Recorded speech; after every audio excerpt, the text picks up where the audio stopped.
मन ही सारी समस्याएं पैदा करता है, इसलिए इसी मन से नकारात्मक ऊर्जा को कैसे हटाना है और उसकी जगह पर सकारात्मक और ताकतवर ऊर्जा कैसे भरनी है और इस ऊर्जा के बल पर कैसे बड़ी से बड़ी सफलता कम समय में हासिल करनी है, इस विषय पर आज एक रोचक कहानी हम सुनेंगे। तो चलिए शुरुआत करते हैं। दोस्तों, एक बार की बात है, एक शिष्य अपने गुरु से सवाल करते हुए कहता है गुरुवर, वह कौन है जो हमारे जीवन में शांति लाता है? अपने शिष्य के इस प्रश्न का जवाब देते हुए वह गुरुवर कहते हैं, भंते, तुमने देखा होगा जब हम में से कोई भी विरोध करता है, क्रोध करता है, तो वह बेतहाशा बोलता है, वह चुप होने का नाम नहीं लेता और ऐसी अवस्था में हम हजारों शब्द बोल जाते हैं। हमें यह तक नहीं पता होता कि हम क्या बोल रहे हैं, हम तो केवल बस बोलते ही चले जाते हैं और ऐसी अवस्था में हमारे जीवन में अशांति उत्पन्न होती है और जब जीवन में अशांति उत्पन्न होती है तब हमारा जीवन दुखों से भर जाता है। लेकिन क्रोध के हजारों शब्दों के विपरीत मौन एक ऐसा शब्द है जो हमारे जीवन में शांति उत्पन्न कर सकता है और वह उन क्रोध से भरे हुए उन हजारों शब्दों से अच्छा है, क्योंकि वह हमारे जीवन में शांति लाता है। इस पर वे शिष्य उन गुरुवर से फिर एक बार प्रश्न करते हुए कहता है, किंतु है गुरुवर, वह शब्द कौन सा है? इसका जवाब देते हुए वह गुरुवर अपने शिष्य से कहते हैं, भंते, वह शब्द तो कोई भी हो सकता है, दया, करुणा, प्रेम इत्यादि, इनमें से कुछ भी जो हमारे जीवन में शांति लाते हैं। उन गुरु के मुख से अपने प्रश्न का उत्तर जानकर वह शिष्य पूरी तरह से संतुष्ट हो चुका था। उसने उन गुरु को प्रणाम किया और वापस अपने कामों में लग गया। अगले दिन वह गुरु शिष्य एक नगर की ओर जा रहे थे। जाते वक्त उस शिष्य के मन में एक सवाल उत्पन्न हुआ और वह शिष्य उन गुरु से कहता है गुरुवर, जीवन के किसी भी मार्ग पर चलने के लिए क्या आवश्यक है? इसके जवाब में वह गुरुवर उस शिष्य से कहते हैं, भंते, किसी भी मार्ग पर चलने के लिए हमारा खुद पर विश्वास होना अति आवश्यक है, क्योंकि जिस मार्ग पर हमारा खुद पर विश्वास नहीं है, हम उस मार्ग पर नहीं चल सकते। इसीलिए किसी भी मार्ग पर चलते समय हमारा खुद पर विश्वास होना बहुत जरूरी है, क्योंकि इन रास्तों पर हमें ही चलना है।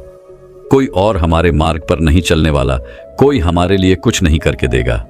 हमें जो करना है वो हमें स्वयं ही करना होगा। शिष्य अपने प्रश्न का उत्तर पाकर पूरी तरह से संतुष्ट था। इसके बाद गुरु और शिष्य मार्ग में आगे की ओर बढ़ चले। जैसे ही वो लोग कुछ दूर आगे बढ़े, तभी रास्ते में एक मंदिर पड़ा। उस मंदिर में एक व्यक्ति जोर जोर से चिल्ला रहा था। वह कह रहा था, हे ईश्वर, तुमने मेरे लिए किया ही क्या है? मैंने तुम्हारे लिए इतना कुछ किया। मैंने अपना पूरा जीवन तुम्हारे नाम कर दिया। मैंने तुम्हें इतने चढ़ावे चढ़ाए, लेकिन तुमने मेरे साथ विश्वासघात किया है, तुमने मेरे साथ धोखा किया है। वह व्यक्ति जोर जोर से चिल्ला रहा था और उसकी आवाज जब उन गुरु के कानों में पड़ी तो वह उस मंदिर में जा पहुंचे। उस व्यक्ति के करीब जाकर वह उस व्यक्ति से कहते हैं, क्या बात है भंते, तुम इतना विरोध क्यों कर रहे हो? आखिर तुम्हारी परेशानी क्या है? इसके जवाब में वह युवक उन गुरुआ से कहता है गुरुवर, मैंने इस भगवान के लिए क्या कुछ नहीं किया। पूजा की, व्रत किए, यहां तक कि तरह तरह के चौराहे भी गाए और बदले में मैंने बस इतना ही चाहा था कि मेरी प्रेमिका मुझे मिल जाए, मैं एक अमीर आदमी बन जाऊं, मेरे पिता, मेरी माता मुझ पर गर्व करे। लेकिन ठीक इसका उल्टा ही हुआ। मेरी प्रेमिका ने मुझे धोखा दे दिया। मेरे मित्र, मेरे रिश्तेदार, सभी ने मेरा सारा धन धोखे से मुझसे लूट लिया। यहां तक कि मेरे माता पिता भी अब मेरी शक्ल तक देखना नहीं चाहते। अब आप ही बताइए, मैं क्या करूं, कहां जाऊं? इस पर वह गुरुवर उस युवक से कहते हैं, भंते, पहले मुझे यह बताओ कि तुमने किससे किससे उम्मीद बांध रखी थी। इस पर वह शख्स जवाब देते हुए कहता है गुरुवर, मैं अपनी प्रेमिका से, अपने मित्रों से, अपने रिश्तेदारों से, अपने माता पिता से, सभी से उम्मीद लगा रखी थी कि वे लोग मेरा साथ देंगे। हर समय पर वे लोग मेरे साथ खड़े होंगे, किंतु कोई भी आज मेरे इस बुरे वक्त में मेरे साथ नहीं है। इसके जवाब में वह गुरुवर उस व्यक्ति से कहते हैं, भंते, तुम बड़े अजीब हो। इतनी सारी उम्मीदें बांध रखी हैं और वह भी इंसानों से, और दोष भगवान को दे रहे हो। इसमें गलती तो तुम्हारी ही है, क्योंकि उम्मीदें केवल स्वयं से बांधनी चाहिए, किसी और से नहीं। इतना कहकर वह गुरुवर और उनका शिष्य अपने मार्ग में आगे की ओर बढ़ चले। वे लोग आगे जा ही रहे थे कि आगे चलते चलते अचानक एक युवक उन गुरु के चरणों में आ गिरा और हाथ जोड़कर उन गुरुओं से कहता है गुरुवर, मैं आपको पहचानता हूं, मैं आप ही के पास आ रहा था। इस पर वह गुरुवर उस व्यक्ति से कहते हैं, परंतु भक्त, मैं तुम्हें नहीं जानता, तुम कौन हो और मुझसे मिलने क्यों आ रहे थे? इस पर वह युवक उन गुरुवर से कहता है गुरुवर, मैंने आपके बारे में बहुत कुछ सुना है और मैं आपका शिष्य बनना चाहता हूं। मैं आपसे ज्ञान पाना चाहता हूं, मैं आपसे सीखना चाहता हूं। कृपया करके मुझे अपना शिष्य बना लीजिए। इस पर वह गुरु उसी वक्त उस युवक कहते हैं, ठीक है, परंतु पहले मुझे यह तो बताओ, आखिर तुम क्या जानते हो? तुम्हें क्या क्या आता है? इसके जवाब में वह युवक उन गुरुवर से कहता है गुरुवर, आपसे पहले मैं 4 गुरुओं का शिष्य रह चुका हूं। उनका सारा ज्ञान मैंने समेट लिया है। उनसे जो कुछ सीख सकता था मैंने सीख लिया है। अब तो शायद यह भी हो सकता है कि मैं आपसे ज्यादा ज्ञानी भी हूं। हो सकता है कि मुझे आपसे ज्यादा ही पता हो। उस युवक की यह बात सुनकर वह गुरु जोर से हंसने लगे। इस पर वह युवक उन गुरुवर से कहता है गुरुवर, इसमें हंसने वाली बात क्या है? इस पर वे गुरुवर उसी वक्त शिष्य को जवाब देते हुए कहते हैं, भंते, ये तो पाप हो गया। तुम्हारे भीतर का अहंकार साफ और स्पष्ट रूप से झलक रहा है। अब भला तुम मुझसे क्या सीख पाओगे? इस पर वह युवक उन गुरुवर से कहता है गुरुवर, मैंने क्या गलत किया? यदि मैं आपसे ज्यादा जानता हूं तो यह बात गलत कैसे हो सकती है? इस पर वह गुरु एक बार फिर से जोर से हंसे और उस युवक के इस प्रश्न का जवाब देते हुए कहते हैं, सीखने की क्षमता विनम्रता से पैदा होती है। अर्थात जब आपके भीतर यह भावना होती है कि हमें नहीं पता, तब आप सीखने के लिए तैयार होते हैं। किंतु जब तुम्हें सब कुछ पता है तो तुम भला क्या सीख सकते हो? इस पर वह युवक उन गुरुवर से कहता है गुरुवर, आप क्या कहना चाहते हैं? क्या मैं आपसे सीख नहीं सकता? इसके जवाब में वह गुरुवर उस युवक से कहते हैं, बेटा, तुम अवश्य सीख सकते हो, किंतु जैसे एक पानी से भरा हुआ घड़ा, यदि उसमें और पानी डाला जाए तो वह सारा पानी नीचे जमीन पर ही गिरेगा। किंतु यदि वह घड़ा खाली है तो उसमें पानी भरा जा सकता है। ठीक उसी प्रकार तुम अपने सीखने की क्षमता भूल चुके हो, इसलिए सबसे पहले जाओ और सीखने की क्षमता प्राप्त करो। इतना कहकर वह गुरुवर वापस अपने मार्ग में आगे की ओर बढ़ चले। वे दोनों अपने मार्ग में आगे बढ़ रहे थे कि तभी उन्होंने देखा कि कुछ विद्वान आपस में बहस कर रहे थे। वह आपस में झगड़ रहे थे। वे दोनों जोर जोर से चिल्ला रहे थे और कोई भी हार मानने के लिए तैयार ही नहीं था। और उन दोनों की बहस का केवल एक छोटा सा मुद्दा था और वह था ध्यान, प्रेम और ज्ञान। वे दोनों आपस में बहस कर रहे थे, लेकिन कोई भी एक दूसरे की बात सुनना ही नहीं चाहता था। तभी वह गुरु वहां पर पहुंचे और उसमें से एक विद्वान उन गुरुवर से कहता है गुरुवर, आप ही बताइए, यह ध्यान, प्रेम और ज्ञान क्या है? हम में से कौन सच बोला है, यह आप ही बता सकते हैं।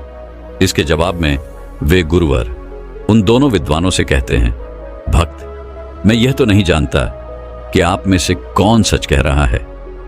ये तो आप ही जानते होंगे, क्योंकि हम खुद से कभी झूठ नहीं बोल पाते, इसलिए मुझसे पूछने का कोई मतलब ही नहीं रह जाता। लेकिन मेरी बात ध्यान से सुनो। जिसने खुद में परमात्मा को देख लिया वह ध्यानी है। जिसने दूसरों में परमात्मा को देख लिया वह प्रेमी है। और जिसने परमात्मा को सब में देख लिया वही ज्ञानी है। उन गुरु की यह बात सुनकर वहां पर उपस्थित सभी विद्वान पूरी तरह से शांत हो चुके थे। गुरु की इन बातों का किसी के पास कोई जवाब नहीं था। इतना कहकर वह गुरु और शिष्य वापस अपने मार्ग में आगे की ओर बढ़ चले। उन्होंने कुछ ही दूर का सफर तय किया था कि तभी उनके सामने दो व्यक्ति आ गए। वे दोनों एक दूसरे को घूर रहे थे। हालांकि वो दोनों एक दूसरे से कुछ कह नहीं रहे थे, किंतु वे दोनों एक दूसरे को कुछ इस प्रकार देख रहे थे मानो वो अभी एक दूसरे पर टूट पड़ेंगे। उन्हें देखकर शिष्य को समझ नहीं आया कि आखिर यह दोनों एक दूसरे को इस प्रकार क्यों देख रहे हैं। तभी वह शिष्य उन गुरुवर से कहता है गुरुवर, ये दोनों क्या कर रहे हैं? इसके जवाब में वे गुरुवर अपने शिष्य से कहते हैं, भंते, ये दोनों आपस में लड़ झगड़ रहे हैं।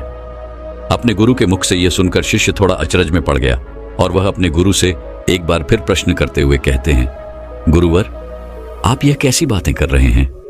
ये दोनों तो चुपचाप खड़े हैं, ये लड़ते झगड़ते दिखाई तो नहीं दे रहे हैं, फिर आप ऐसा क्यों कह रहे हैं कि ये दोनों आपस में लड़ रहे हैं? तभी वह गुरु मुस्कुराने लगे और अपने शिष्य से कहते हैं, भंते, झगड़ा करने के लिए केवल एक शब्द ही काफी है और उस शब्द का प्रयोग अभी तक इन्होंने नहीं किया है। इनमें से कोई भी अगर उस शब्द का प्रयोग करेगा तो इनके बीच अवश्य ही झगड़ा शुरू हो जाएगा। बिना शब्दों के आप अपना क्रोध तो प्रकट कर सकते हैं, किंतु बिना शब्दों के जो प्रेम प्रकट होता है वही सच्चा होता है। जहां आपको कहने की आवश्यकता पड़े वह प्रेम अधूरा होता है और झगड़ने के लिए एक ही शब्द काफी भी होता है। जैसे ही आप झगड़ा करने के लिए एक शब्द कहेंगे तभी उसके बाद हजारों शब्द प्रकट होने लगेंगे और उसके बाद वो बातें कहां से कहां पहुंच जाएंगी।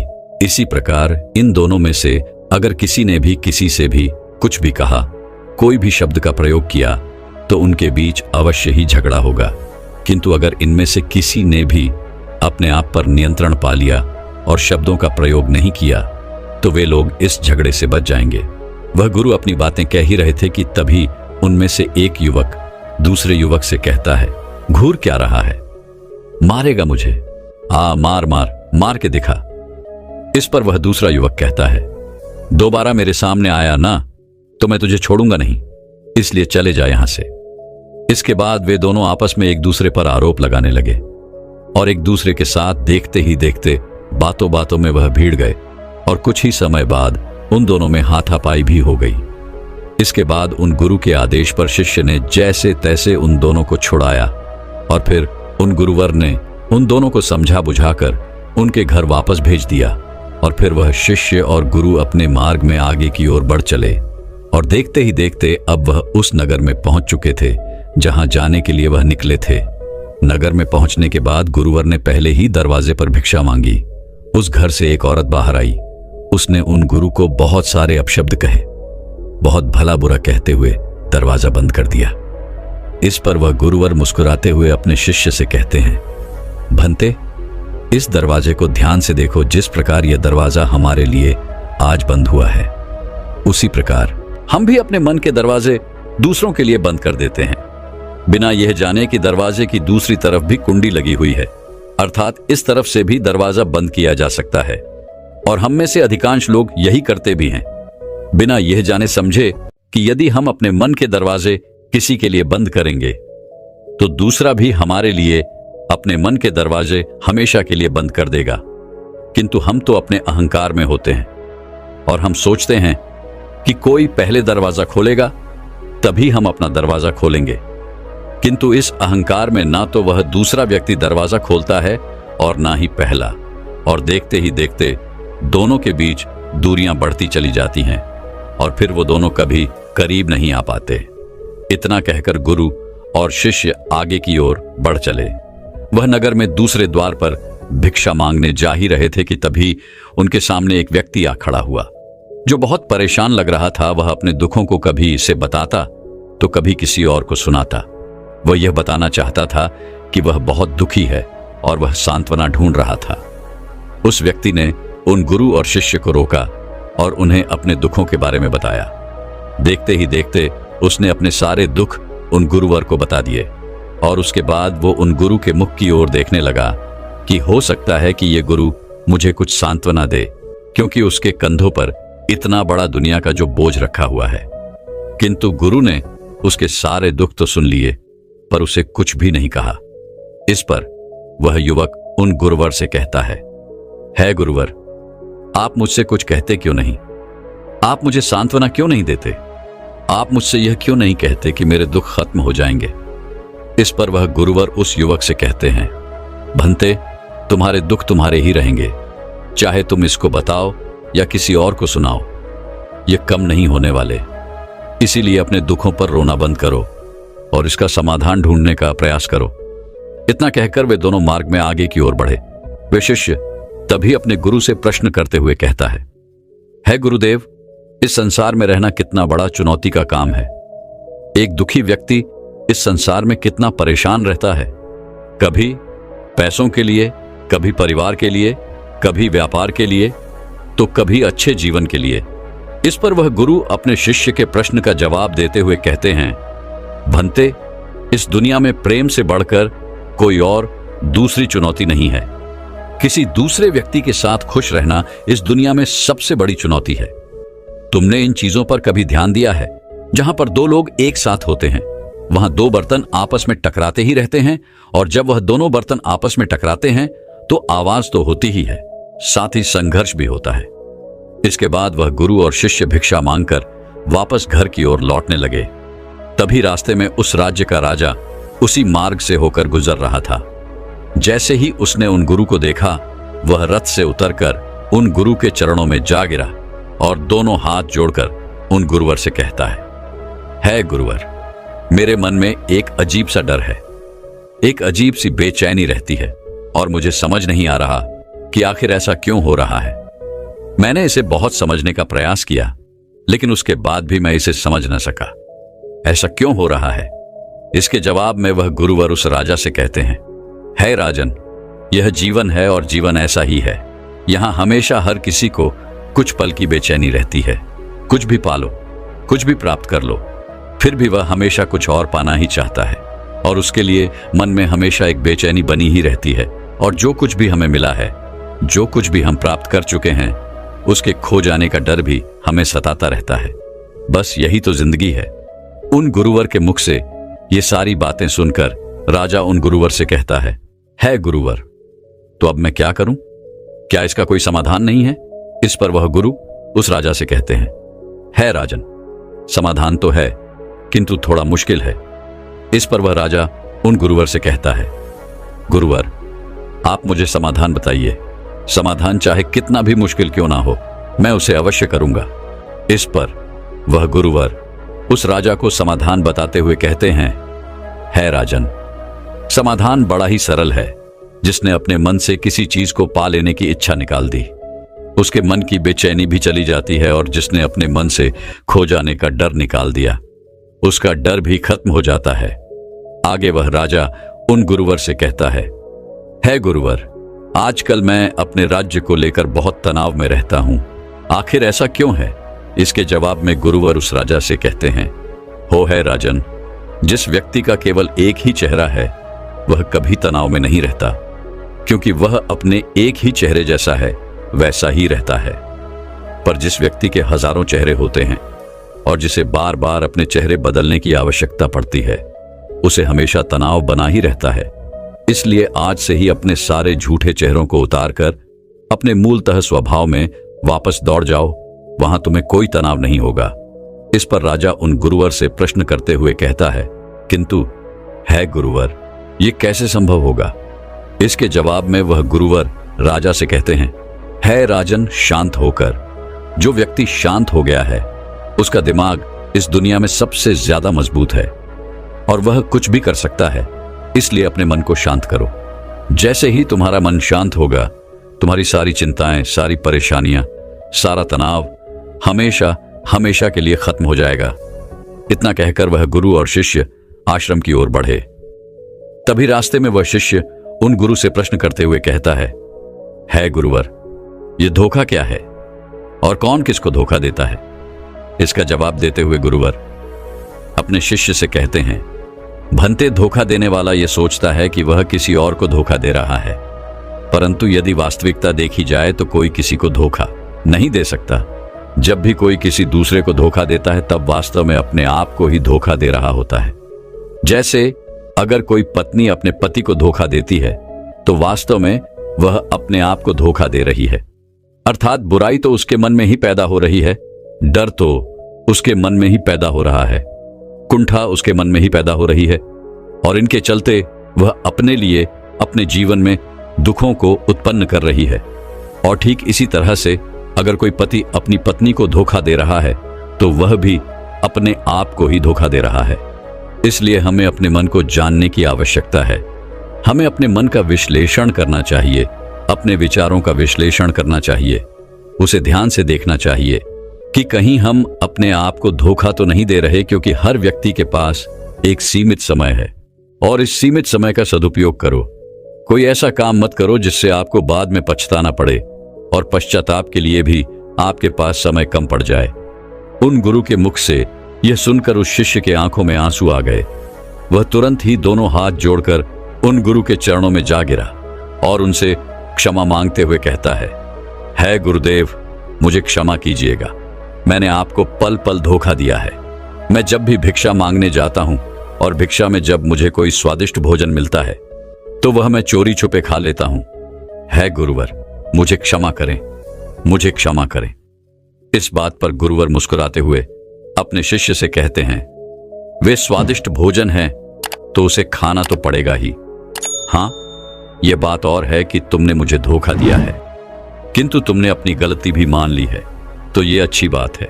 इस प्रकार से तुम अपने मन को जान सकते हो, उसका विश्लेषण कर सकते हो। क्योंकि यदि तुम अपनी गलती मानोगे ही नहीं, उसे स्वीकारोगे ही नहीं, तो तुम बार बार वही गलतियां दोहराते रहोगे। लेकिन आज तुमने अपनी गलती मान ली है, इसलिए तुम अब अपने मन का विश्लेषण कर सकते हो, क्योंकि तुम्हें अपनी गलती का एहसास है। इतना कहकर वह गुरुवर शांत हो गए। अब वह शिष्य भी गुरु की सारी बातें अच्छी तरह समझ चुका था। दोस्तों, हम सभी जानते हैं कि हमारे विचार बहुत शक्तिशाली होते हैं, किंतु हम अपने इन विचारों का सही इस्तेमाल करना नहीं जानते और इसी कारण हम अपने जीवन में जाने अनजाने दुखद तकलीफें और तरह तरह की परेशानियों को दावत देते ही रहते हैं। क्या आप जानते हैं कि हमारा जीवन हमारे विचारों से किस प्रकार जुड़ा हुआ है और हमारे विचार हमारे जीवन पर किस हद तक प्रभाव डालते हैं? महात्मा बुद्ध कहते हैं कि मनुष्य जो सोचता है वही बन जाता है। कोई भी विचार जिसे हम लंबे समय तक अपने मन में रखते हैं और उसके बारे में यदि हम बार बार सोचते रहते हैं तो हम वैसे ही बन जाते हैं। आपने देखा होगा कि हम जैसे भी लोगों के साथ रहते हैं, हमारी संगति वैसे ही बन जाती है। हमारी समझ, हमारे सोचने का ढंग भी ठीक वैसा ही हो जाता है जिन लोगों के बीच हम रहा करते हैं। यदि व्यक्ति अच्छे लोगों के साथ रहता है तो उसके विचार भी अच्छे होते हैं, उसका चरित्र शुद्ध होता है, और यदि विचार प्रदूषित हैं तो चरित्र भी बुरा ही होगा। यदि आप ध्यान से देखेंगे तो यह अवश्य जान पाएंगे कि आपके जीवन का हर पहलू आपके जीवन के किसी न किसी पहलू से जुड़ा हुआ है। आज हम में से हर कोई जहां कहीं भी है, जो कोई भी काम कर रहा है, वह सब अपने विचारों की वजह से ही है। हमारे जीवन में जो कुछ भी घटित हो रहा है उनका कारण कोई और नहीं बल्कि हम स्वयं ही हैं। हमारे विचार ही हैं। हमारे अच्छे और बुरे विचार किसी न किसी तरह से हमारे जीवन को प्रभावित करते ही रहते हैं। यदि आप अच्छा सोचते हैं तो आपके जीवन में अच्छा ही घटित होगा, किंतु यदि आप बुरा सोचते हैं और नकारात्मक सोचते हैं तो आपके जीवन में दुख, तकलीफें और परेशानियां ही उत्पन्न होंगी। इसीलिए महात्मा बुद्ध कहते हैं कि हम जैसा सोचते हैं वैसा ही हमारा चरित्र बन जाता है। अच्छे विचारों और अच्छे चरित्र के बिना कोई भी मनुष्य सफल नहीं हो सकता, और यदि मन में नकारात्मक विचार रखता है, नकारात्मक सोच और समझ रखता है, तो वो अपने जीवन की दिशा को गलत दिशा की ओर ही ले जाएगा। ठीक उसी प्रकार से हमारे जीवन में हमने भी अपने विचारों और कर्मों के माध्यम से अपने मन में ऐसे कई सारे बीज बो रखे हैं, और उन बीजों का फल या तो हमें सुख दे सकता है या हमें दुख। अब यह आप पर निर्भर करता है कि आपने अपने मन में किस प्रकार के बीज बो रखे हैं। यदि आपने अपने मन में सकारात्मक विचारों के बीज बोए हैं तो आप अवश्य ही खुश और सफलता प्राप्त करेंगे, किंतु यदि आपने अपने मन में नकारात्मक बीज बो रखे हैं, यदि आपका मन नकारात्मक विचारों से भरा रहता है, तो आप हमेशा ही असफल और दुखी रहेंगे। आज आप जिन लोगों को भी अपना आदर्श मानते हैं, जिन लोगों को भी आप सफल और महान देखते हैं, वे लोग उस मुकाम पर ऐसे ही नहीं पहुंच गए। उन्होंने अपने विचारों पर नियंत्रण रखा है, उन्होंने अपना चरित्र ऐसा बनाया है और इसी चरित्र के बल पर उन्होंने महानता की उन ऊंचाइयों को छुआ है, और ये सब उनके विचारों का ही नतीजा है। यदि आपके मन में दूसरों के प्रति ईर्ष्या है, क्रोध है, जलन की भावना है, यदि आप दूसरों से घृणा करते हैं, तो आप बाहर भी वैसे ही बन जाएंगे। आपको बाहर भी वही मिलेगा जो आपके भीतर है। आपको वैसे ही लोग मिलेंगे और आपका जीवन भी वैसा ही बनता चला जाएगा। किंतु यदि आपके मन में प्रेम है, शांति है, करुणा है, दया है, तो आप धीरे धीरे वैसे ही बन जाएंगे और बाहर भी आपको सब कुछ वैसा ही मिलेगा। आप वैसे ही लोगों को अपनी ओर आकर्षित करेंगे और आपका जीवन सम्मान और प्यार से भरता जाएगा। वास्तविकता में मनुष्य अपने जीवन का निर्माता स्वयं ही है, अर्थात हम मनुष्य ही हैं जो अपना भविष्य बना या बिगाड़ सकते हैं। मनुष्य अपने चरित्र का निर्माण अपने कार्यों और विचारों से करता है, अपना समुदाय बनाता है, अपनी किस्मत खुद बनाता है। लेकिन अब आपके मन में यह सवाल तो जरूर उठा होगा कि हम अपने किस्मत भला कैसे बना सकते हैं। हमारी किस्मत तो पहले से ही बनी बनाई है और हम उसे बदल नहीं सकते। महात्मा बुद्ध कहते हैं कि यदि तुम स्वयं को बदलना चाहते हो, यदि तुम अपनी किस्मत बदलना चाहते हो, तो सबसे पहले तुम्हें अपने विचारों पर ध्यान देना शुरू करना होगा। तुम्हें यह देखना होगा कि तुम दिन भर में क्या सोच रहे हो। क्या तुम दिन भर में बुराई और लोगों के प्रति नफरत पाल रहे हो? यदि ऐसा है तो आपको आगे चलकर भविष्य में नफरत और तकलीफें ही मिलने वाली हैं। आपको दुखों का सामना ही करना पड़ेगा। किंतु यदि आप मन में अच्छे विचार रखते हैं, आप लोगों के साथ दया, करुणा और प्रेम से पेश आते हैं, तो आपका जीवन में सफल होना तय है। लोग आपका सम्मान करेंगे, आपकी इज्जत करेंगे और आप जो चाहते हैं वो सब आपको मिलेगा। इसलिए अपना ध्यान अच्छाई की ओर लगाएं। और जब आप इस पर नित्य प्रतिदिन ध्यान देंगे तो आप यह भी अच्छी तरह से समझ जाएंगे कि आपके मन में किस प्रकार के विचार आते हैं, अच्छे या बुरे, और तब आपके सोचने और समझने की क्षमता भी बढ़ने लगेगी। जब आप यह समझ जाएंगे कि आपके मन में नकारात्मक विचार आ रहे हैं, तो आप उन पर नियंत्रण भी रख पाएंगी और उन्हें सकारात्मक विचारों में बदलने की क्षमता भी आप में होगी। यदि आप इसका निरंतर अभ्यास करते हैं तो आपके अंदर कभी ना खत्म होने वाला सकारात्मक विचारों का एक खजाना उत्पन्न होगा। आप नहीं जानते कि आप क्या कर सकते हैं, आप किस तरह की अद्भुत शक्तियां प्राप्त कर सकते हैं। आपने महान योद्धाओं और महान लोगों के बारे में तो सुना ही होगा। क्या आपको उनकी शक्तियों पर विश्वास नहीं है? तो आपको इतना तो जरूर विश्वास होगा कि आग के बिना धुआं नहीं हो सकता। कोई ना कोई बात तो उनमें जरूर रही होगी जिस वजह से उनके बारे में इतना कुछ लिखा और कहा गया है। अब आपके मन में यह भी सवाल उठा होगा कि आखिर वे लोग कौन थे जो इतने महान कार्य कर गए, जो लोग आज आदर्श के रूप में पूजे जाते हैं। यदि आप थोड़ी सी गहराई से चिंतन करेंगे तो आप यह जान पाएंगे कि जिन्होंने भी अपने भीतर के अटूट खजाने को पहचान लिया है, जो लोग लगातार उस पर अभ्यास करते हैं और सभी की भलाई के बारे में सोचते हैं, जो लोग लोगों की भलाई के लिए खुद को बेहतर बनाते रहे, वे ही लोग दुनिया में महान और अमर हो गए, जिन्हें आज हम में से अधिकांश लोग पूजते भी हैं। अगर आप भी ऐसा करना चाहते हैं तो सबसे पहले आपको अपने विचारों पर ध्यान देना होगा। आगे महात्मा बुद्ध कहते हैं, एक मानव का मन बगीचे की तरह होता है। जैसे बगीचे को साफ और सुंदर रखना, समय समय पर उसमें उगने वाले खरपतवार को हटाना पड़ता है, रोज पानी देना पड़ता है, पौधे की देखभाल करनी पड़ती है, उसी तरह हमें अपने मन को सुंदर और सकारात्मकता बनाए रखनी चाहिए। हमें समय समय पर अपने मन का ख्याल रखना चाहिए। इसमें लगातार नकारात्मक विचारों को हटाकर सकारात्मक विचारों को जगह देनी चाहिए और इसके लिए हमें डर, चिंता, नफरत, ईर्ष्या जैसी भावनाओं से खुद को दूर रखना होगा। इसके लिए आपको अपने अंदर चल रहे विचारों पर लगातार ध्यान देना होगा। किसी भी व्यक्ति के भीतर उठने वाले विचार और उसका चरित्र अधिकतर उसके आसपास के वातावरण और परिस्थितियों पर निर्भर करता है। लेकिन इसका मतलब यह नहीं है कि किसी व्यक्ति की स्थिति खराब है, यानी उसके विचार सदैव त्रुटिपूर्ण ही होंगे। यदि ऐसा युवक सकारात्मक विचारों के और ध्यान दे तो वह अपनी स्थिति सुधार सकता है, वह अपनी स्थिति बदल सकता है। और जब वह सकारात्मक विचारों पर ध्यान देगा तो उसका चरित्र और उसके काम करने का तरीका अपने आप ही बदल जाएगा। किंतु इन चीजों का निरंतर अभ्यास करना जरूरी है। यह बदलाव आपके भीतर एक दिन में नहीं होगा। इन सभी चीजों को हमें धीरे धीरे सीखते रहना होगा। हमें अपने विचारों पर ध्यान देना होगा, विचारों के काम करने के तरीकों को समझना होगा। आपको सबसे पहले यह स्वीकार करना होगा कि जो काम सामने वाला कर सकता है वह काम आप भी कर सकते हैं। यदि सामने वाला अपने काम में उन्नति कर रहा है तो आप भी कर सकते हैं। आपको किसी ने नहीं रोक रखा सिवाय आपके विचारों के।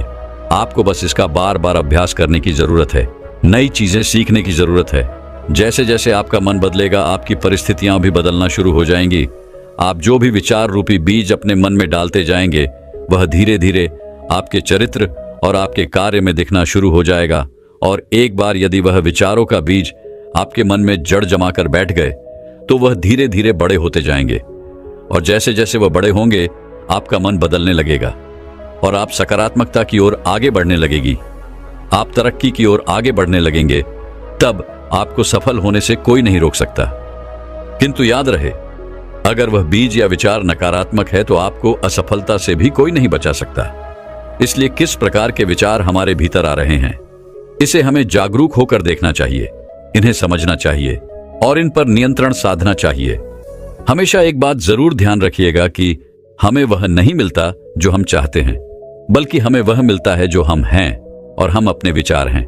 इसलिए इच्छा करना और उस इच्छा के बारे में अच्छा सोचते रहना और उसे पूरा करने का प्रयास करना दो बिल्कुल अलग चीजें हैं, क्योंकि इच्छा तो हर पल मन में आती रहती है और हम में से हर कोई इच्छा करता ही रहता है, लेकिन उस इच्छा के बारे में लगातार सकारात्मक सोचना और उसे पाने के लिए कड़ी मेहनत करना बहुत कम लोग कर पाते हैं।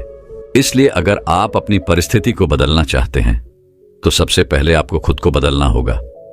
लेकिन ज्यादातर लोग अपनी परिस्थितियों को तो बदलना चाहते हैं, लेकिन अपने सोचने और काम करने के तरीके को वो बदलना नहीं चाहते। और यदि वो लोग ऐसे ही रहेंगे तो उनकी हालत कभी नहीं बदलने वाले। अब आपके मन में यह भी सवाल उठा होगा कि हमारे विचार हमारे मस्तिष्क पर प्रभाव तो डालते हैं, लेकिन क्या यह हमारे शरीर पर भी प्रभाव डालते हैं? तो इसका जवाब है हां, क्योंकि हमारा शरीर हमारे दिमाग का गुलाम है और हम जो भी सोचते हैं उसका पहला प्रभाव हमारे शरीर पर ही पड़ता है। आपने देखा होगा कि जो लोग बहुत अधिक चिंता करते हैं, अधिक डरते हैं, हमेशा तकलीफ और परेशानियों में रहते हैं, वे जल्दी बीमार पड़ जाते हैं। साथ ही जो लोग दूसरों से ईर्ष्या करते हैं और हमेशा नकारात्मक सोचते हैं, वे भी बहुत जल्दी मानसिक और शारीरिक बीमारी का शिकार हो जाते हैं। और अगर आप भी ऐसा सोचते हैं तो आपके साथ भी एक ना एक दिन ऐसा होगा। इसके विपरीत जो लोग हमेशा खुश रहते हैं, वे दूसरों के बारे में अच्छा सोचते हैं, हमेशा स्वस्थ रहते हैं, उनकी ऊर्जा एक समान हो जाती है और इस ऊर्जा का सकारात्मक प्रभाव सबसे पहले उनके शरीर पर ही पड़ता है। क्योंकि जिस व्यक्ति का मन शांत होता है, उस व्यक्ति के शरीर की आधी बीमारियां अपने आप ही खत्म हो जाती हैं। और आप अपने विचारों से किस प्रकार अपने पूरे शरीर को ठीक कर सकते हैं। हम स्वस्थ रहेंगे या बीमार, हमारे आसपास के माहौल और परिस्थितियों के अलावा हमारी सोच पर भी निर्भर करता है। एक कमजोर और बीमार विचार हमारे शरीर को भी कमजोर बना देता है। आपने अपने आसपास तो देखा ही होगा कि जो लोग बीमार होने से सबसे ज्यादा डरते हैं, उन्हें ही बीमारियां सबसे पहले घेरती हैं। और इसी के विपरीत जो लोग अपने बारे में अच्छा सोचते हैं, हमेशा खुश रहते हैं, वे लोग हमेशा स्वस्थ और मजबूत रहते हैं। उनके विचार हमेशा सकारात्मक होते हैं, वे लोग अच्छा महसूस करते हैं और हमेशा स्वस्थ रहते हैं। इसीलिए महात्मा बुद्ध कहते हैं कि हमारा शरीर केवल एक उपकरण है और हमारा मस्तिष्क इस उपकरण को नियंत्रित कर रहा है। जैसे अच्छा भोजन हमारे शरीर के लिए जरूरी है, उसी तरह से अच्छी सोच यह हमारे शरीर के लिए भी बहुत महत्वपूर्ण है। जैसे ही आपके विचार शुद्ध हो जाएंगे, इसका सबसे पहला असर आपके शरीर पर ही दिखाई देगा। हमारे शब्द और सकारात्मक दिमाग आपको कभी भी खराब खाना खाने नहीं देगा। इसलिए सबसे पहले अपने दिमाग को सुरक्षित रखें, स्वस्थ रखें, फिर यही दिमाग आपके शरीर को हर बीमारी से लड़ने में आपकी मदद करेगा। यदि कोई बीमार और कमजोर व्यक्ति अपने शरीर को पूरी तरह स्वस्थ बनाना चाहता है, तो उसे सबसे पहले अपने शरीर को ठीक करना चाहिए। उसे कुछ समय प्रकृति के संपर्क में रहना चाहिए, कुछ समय उसे सूरज की रोशनी में रहना चाहिए और साथ ही यह भी ध्यान रखना चाहिए उसके मन में किसी प्रकार के कोई नकारात्मक विचारधाराएं ना आए, क्योंकि जैसा आप अपना स्वास्थ्य चाहते हैं, आपको वैसा ही महसूस करना भी होगा। और साथ ही आपके मन में पूर्ण विश्वास भी होना चाहिए कि आप वैसा बन सकते हैं, आपका शरीर उतना स्वस्थ हो सकता है। किंतु अब यहां पर एक और प्रश्न उठता है कि क्या हमारे विचार हमारे लक्ष्य को भी प्रभावित करते हैं? तो इसका जवाब है हां, क्योंकि जब तक आपका लक्ष्य आपके विचारों के अनुरूप नहीं होगा, तब तक आपको सफलता नहीं मिल सकती। कहने का मतलब यह है कि आप हर दिन एक नई चीज सोच सकते हैं, जो मैं आज चाहता हूं या कल बनना चाहता हूं या बाद में यह कुछ भी हो सकता है। लेकिन जब तक आप अपने लिए कोई लक्ष्य निर्धारित नहीं करते, तब तक आप कोई भी बड़ा काम नहीं कर सकते। क्योंकि नियम यही है कि जो काम हम बार बार करते हैं, उसी काम में हम आश्चर्यजनक सफलता हासिल कर पाते हैं। अगर आप हर दिन अपना लक्ष्य बदलते रहते हैं, तो आप कहीं नहीं जा रहे। इसलिए आपके जीवन में एक निश्चित लक्ष्य होना ही चाहिए और आपको अपनी पूरी मेहनत और लगन से उस लक्ष्य को पूरा करने में जुट जाना चाहिए। इसके लिए आपको अपने सभी विचारों को अपने लक्ष्य पर केंद्रित करना होगा, अन्यथा आपके विचार बिखरे रहेंगे और हो सकता है कि एक बार आप असफल हो गए या आपको शुरुआत में कोई सफलता ना मिले तो दूसरों को देखकर मन में यही ख्याल उत्पन्न होगा, यह काम तो कितना आसान था, लेकिन फिर भी मुझसे नहीं हो रहा। लगता है मैं नहीं कर सकता, यह मेरे बस का नहीं। और जब हमारे साथ ऐसा होता है तो हम दूसरों की ओर देखकर उस कार्य की ओर आकर्षित होने लगते हैं। हमें लगता है कि दूसरा कार्य तो और आसान है, हम उस काम में जरूर सफल हो जाएंगे। और इसी प्रकार हम एक काम से दूसरे काम और दूसरे से तीसरे काम लगातार उनमें यूं ही झूठते रहते हैं। लेकिन हम यह भूल जाते हैं कि जो कार्य हमने आज शुरू किया था, यदि हम उसी कार्य को लगातार करते रहें, उस गलतियों को सुधारते रहें, तो हम जरूर उसमें सफल हो सकते हैं। किंतु यदि हम बार बार यूं ही अपने कार्य और लक्ष्य को बदलते रहेंगे, तो हमें बार बार अपनी शुरुआत शून्य से करनी होगी। हमें हर बार उतनी ही मेहनत और उतना ही प्रयास करने होंगे। इसलिए आपको सबसे पहले अपने जीवन में एक लक्ष्य निर्धारित करना ही होगा, तभी आपके विचार एक काम पर ध्यान केंद्रित कर पाएंगे। अब वह आपका लक्ष्य कुछ भी हो सकता है। अच्छा व्यापार खड़ा करना, अच्छी नौकरी पाना, अच्छे पैसे कमाना, मन की शांति, कुछ भी। किंतु याद रखें, लक्ष्य वही है जो आपके विचारों को एक दिशा में केंद्रित कर सके। यदि आप बार बार अपने लक्ष्य हासिल करने में असफल हो रहे हैं, तो इसका मतलब यह नहीं है कि आप इसे हासिल नहीं कर सकते, बल्कि इसका मतलब यह है कि आपके पास अपने लक्ष्य को हासिल करने का तरीका ही गलत है। इसलिए आपको अपना लक्ष्य नहीं बदलना, बल्कि अपनी सोच और अपने काम करने का तरीका बदलना है। अगर आप ऐसा करेंगे तो आप धीरे धीरे सीखना भी शुरू कर देंगे। आप अपनी गलतियों को समझने लगेंगे और उन्हें सुधारते हुए आप अपने मंजिल तक अवश्य ही पहुंचेंगे। और इसीलिए आपको अपनी असफलताओं से कभी डरना नहीं चाहिए। आप कुछ बड़ा हासिल करना चाहते हैं तो आपको अंदर से बहुत मजबूत भी होना होगा, क्योंकि चाहे आप कुछ भी क्यों ना करें, लोग अक्सर ही आपको अपनी बातों से कमजोर करते ही रहेंगे। वह आपकी हिम्मत और आपका हौसला तोड़ने की हर मुमकिन प्रयास करेंगे। और यदि आपने खुद से ज्यादा उनकी बातों पर विश्वास कर लिया, तो यकीन मानिए आप अपने जीवन में कभी भी कोई भी लक्ष्य हासिल नहीं कर सकते, क्योंकि हमारा डर हमारी सभी आशाओं को नष्ट कर देता है और आपके सभी विचार केवल आपके डर तक ही सीमित रह जाएंगे। और इसी प्रकार डर डर कर अंततः खुद को शारीरिक और मानसिक रूप से आप बीमार भी बना लेंगे। और तब आपको यह समझ में आएगा कि आप भी अपने झूठे डर के एहसास में कितनी बड़ी गलती कर दी है। किंतु जिस स्थिति में आप पहुंच चुके हैं, उस स्थिति से आपने आपको बाहर निकालना तब आपके लिए बहुत मुश्किल हो जाएगा। इसीलिए सबसे पहले एक लक्ष्य बनाएं, एक लक्ष्य निर्धारित करें, ताकि आपके विचार उस लक्ष्य पर केंद्रित हो सके। उसके बाद अगर आप बार बार असफल होते हैं तो भी घबराएं नहीं, क्योंकि यह लक्ष्य हासिल करने का एक हिस्सा है। खुद पर पूरा विश्वास रखें कि आप एक दिन जरूर सफल होंगे, एक दिन आप अपने लक्ष्य को जरूर हासिल करेंगे। अब यहां पर एक और प्रश्न उठता है, मन की शांति और हमारे मन के विचारों के बीच का क्या संबंध है? मन की शांति एक ऐसा खजाना है जिसे दुनिया का अमीर से अमीर व्यक्ति भी हासिल नहीं कर सकता, और जिसने यह खजाना हासिल कर लिया वह दुनिया के सबसे भाग्यशाली व्यक्तियों में है। वह भीड़ में अलग दिखता है। यह सुनना बहुत आसान सा है, लेकिन यह उतना आसान है नहीं। मन की शांति केवल लंबे समय तक आत्मनियंत्रण के माध्यम से ही प्राप्त की जा सकती है। जब कोई व्यक्ति खुद को समझता है तो ऐसा व्यक्ति दुनिया में प्यार और प्यार के बीच का अंतर भी समझ पाता है, और ऐसे व्यक्ति के भीतर से नफरत, डर और घृणा जैसी भावनाएं खत्म हो जाती हैं। और देखते ही देखते इसके निरंतर अभ्यास से उस व्यक्ति को मन की सच्ची शांति भी प्राप्त हो जाती है। और यही हर इंसान का अंतिम लक्ष्य भी है। एक शांत व्यक्ति खराब से खराब परिस्थितियों में भी खुद पर नियंत्रण रखता है तो खुद को शांत रख सकता है।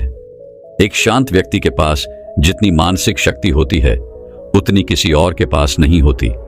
शांत व्यक्ति का अर्थ है वह व्यक्ति जिसका मन पूर्णतः शांत हो, क्योंकि जैसे ही आपका मन शांत हो जाता है आपके सभी विचार भी शांत हो जाते हैं और तब आप अच्छा महसूस कर पाते हैं। तब आपको इस बात का भी एहसास हो पाता है कि आपका मस्तिष्क कितना शक्तिशाली है और वह किस भी प्रकार के कार्य कर सकता है, और तब आपके लिए मुश्किल से मुश्किल कार्य भी आसान हो जाता है।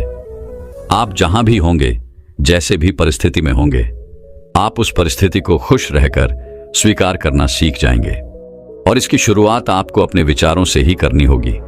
अपने विचारों पर आपको नियंत्रण रखना होगा, और अपने विचारों पर नियंत्रण आप केवल ध्यान के माध्यम से ही प्राप्त कर सकते हैं, क्योंकि ध्यान ही वह मार्ग है जहां आप अपने आप को जान पाते हैं, अपनी शक्तियों को पहचान पाते हैं, अपने विचारों की क्षमता को पहचान पाते हैं। इसीलिए यदि आप भी अपने जीवन में कोई बड़ा लक्ष्य हासिल करने के बारे में सोच रहे हैं तो सबसे पहले एक लक्ष्य निर्धारित करें, ताकि आपके विचार आप उस लक्ष्य पर केंद्रित कर सकें, और इसके सतत अभ्यास से आप अपने विचारों पर नियंत्रण साधना भी सीख जाएंगे।